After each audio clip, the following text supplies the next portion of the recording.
शेतकरी कर्जमाफीच्या प्रश्नाबाबत आज किसान सभेचं शिष्टमंडळ राज्याचे कृषी मंत्री दत्तात्रय भरणे पाटील यांना पुणे या ठिकाणी भेटलं।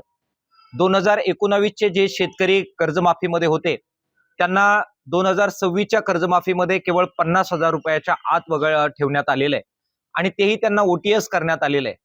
त्याचबरोबर जे नियमित कर्जदार आहे ज्यांची संख्या खूप मोठी आहे त्यांना सुद्धा 50,000 रुपयाच्याच आत लाभार्थी ठेवण्यात आलेलं आहे।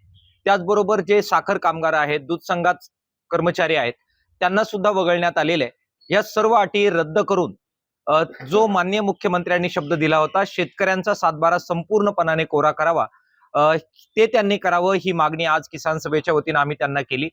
त्यांनी आमच्या मागण्या सविस्तरपणे ऐकून घेतलेल्या आहेत आणि राज्याच्या मुख्यमंत्र्यांबरोबर चर्चा करण्याचं आश्वासन दिलेलं आहे।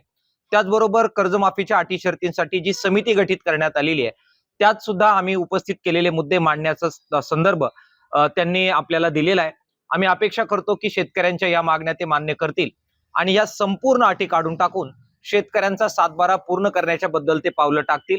तसं जर झालं नाही तर आंदोलनाची भूमिका किसान सभेने घेतलेली आहे। हे आंदोलन अधिक तीव्र करण्याच्या संदर्भामध्ये किसान सभा त्या बाबतीत पावलं टाकेल।